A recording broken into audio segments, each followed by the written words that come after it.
Então você tem ali a atenção do mundo para você, certo? Legal. Vamos fazer o seguinte, que tal se, diferente do mundo inteiro, diferente dos países que geralmente enaltecem a sua história, enaltecem as grandes figuras, né, que fizeram o seu país ser o que ele é, né? Assim, o exemplo mais comum é um clichê. São os Estados Unidos falando do Lincoln. Cara, você não importa se é de direita, se é de esquerda, se é republicano, se é democrata, não importa. Você vai cultuar a figura de Abraham Lincoln. Ponto final. Você vai cultuar, velho. Os pais fundadores. Os pais... Não interessa se você é de direita, de esquerda. Não interessa, irmão. Se você é a favor de aborto, contra o aborto, se é a favor do Trump, se é amigo do Elon Musk. Não importa. Você vai enaltecer os pais fundadores. Os pais fundadores são pais fundadores. Você aprende na escola, você faz teatrinho, tem um monumento para eles. O tempo todo você fala bem dos pais fundadores. O que o Brasil faz? Já sei. Vamos colocar o nosso imperador, Dom Pedro II, decapitado na avenida. E vou te dizer, eu acho bobo você ser liberbobo, né? Porque o Dom Pedro, por algum motivo, né, ele se tornou... Os monarquistas, tudo bem, né? Porque o monarquista, ele é monarquista. Mas ele se tornou um símbolo do liberbobo. Eu não entendo por quê. Porque o Dom Pedro, ele foi... Ele não era nada liberal, tá? Você parar pra pensar. Ele, inclusive, usou força estatal para acabar com o Barão de Mauá. Né? Mas isso é outra história. Então, o Dom Pedro, ele tem, sim, as suas controvérsias, como todos os homens históricos, todas as figuras históricas. Ele tem, sim, os seus pontos questionáveis, ok. Mas é inegável que ele foi um grande imperador.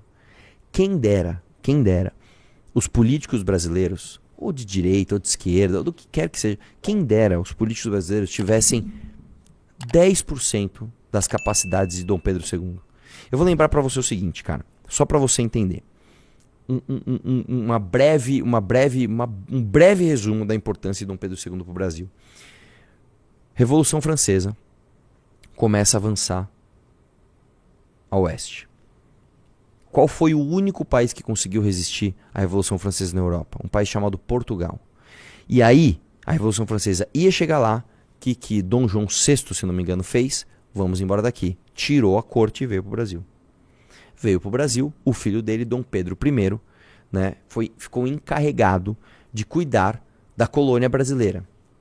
A corte volta a Portugal. Dom Pedro I, que é uma figura controversa, Dom Pedro I era mulherengo. Dom Pedro I mandaria o áudio que eu mandei. Entendeu? Dom Pedro I era mulherengo, irmão. O cara viajou o Brasil comendo todo mundo. Entendeu? Não respeitava a mulher dele. Realmente, ele cometeu um erro que depois ele se arrependeu e ficou doente psicologicamente por causa do erro que ele cometeu. Que eu esqueci o nome da como é que era o nome da imperatriz? Não era Leopoldina, né? Era Leopoldina? Era Leopoldina, né? E aí ele conhece, pra quem não sabe, a história de amor deles, inclusive, é muito bonita, tá? Porque a Leopoldina, ela era filha ela era do Império Austríaco, que era um império absolutamente poderoso na época. Ela era uma Habsburgo. Então ela era loira, dos olhos claros, né? Ela, por exemplo, ela era da tua espécie, Ana, né? Do loira dos olhos claros. E mandaram uma placa de ouro, uma medalha de ouro com o rosto dela, né, cravado ali. Eu não sei com a técnica usada. E mandaram uma de ouro dele pra ela. E eles se apaixonaram à distância. Quando eles se conheceram, eles se gostaram e foi beleza. E aí o Dom Pedro, ao longo das suas andanças por aí, ele se apaixonou pela Domitila. É Domitila o nome dela? A Marquês...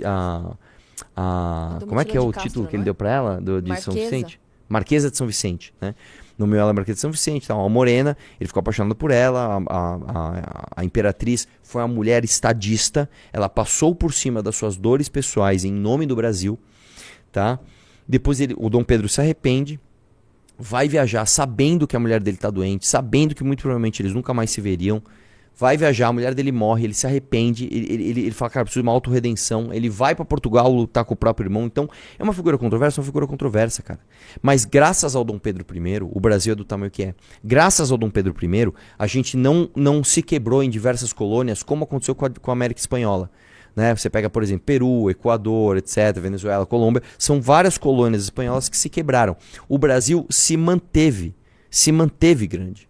Né? Por que se manteve grande? Muito por conta do trabalho de Dom Pedro I com José Bonifácio de Andrade Silva. É Bonifácio de Andrade Silva o nome dele? Acho que é, né? José Bonifácio de Andrade Silva.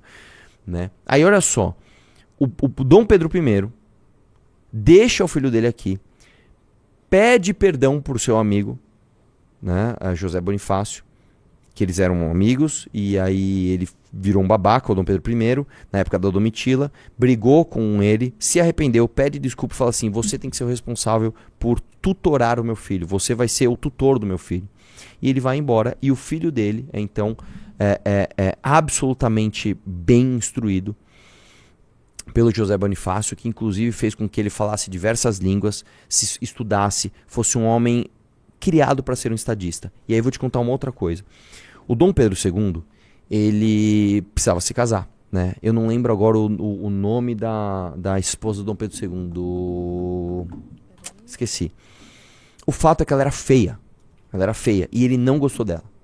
O Dom Pedro II, diferente do Dom Pedro I, quando ele foi apresentado à sua futura esposa, ele não gostou, ele achou ela feia.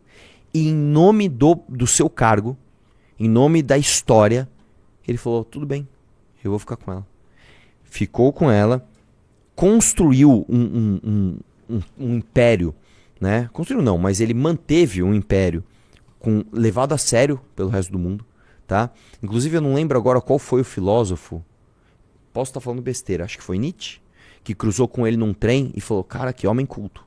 Eu não lembro qual foi o filósofo que cruzou com Dom Pedro II. Dom Pedro II, se não me engano, falava 5 línguas, era um cara extraordinariamente estratégico, né?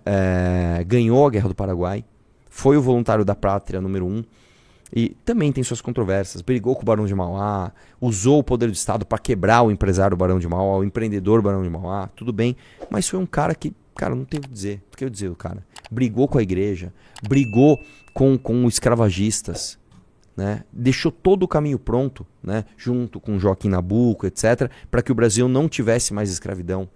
Teve a lei assinada pela princesa Isabel para que não teve mais, que filha dele. Então, cara, é um homem absolutamente importante para a nossa história. Nós só somos brasileiros, nós só falamos português. A escola de samba só existe, esta escola de samba só existe por causa de Dom Pedro II. E o que a gente faz? A gente basicamente destrói a nossa história, mostrando que a gente é um povo que durante uma festa que tem dinheiro público, que tem investimento público, que vai ser mostrado para o mundo inteiro, a gente dá risada da nossa própria história. Que bosta, cara. Que bosta.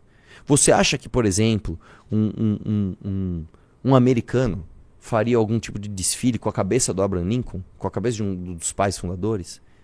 Sei lá, pense em história de qualquer outro país. Você acha que um chinês, cara, olha isso. O chinês, bicho. O chinês jamais falaria mal de uma figura histórica do país dele. Não, o japonês, mas meu Deus do céu, isso seria considerada uma desonra, cara. Tá? E a gente faz isso, cara. Então, como eu tô falando, a gente tem o potencial. A gente tem a alegria, a gente tem a beleza, a gente tem a tradição, a gente tem o tamanho. E a gente joga fora o potencial, bicho. É foda demais, né? Curta o vídeo e se inscreva no canal. E acompanhe todos os dias a live do Tutu ao meio-dia. E do Nanã às 3 horas no canal MB Live no YouTube.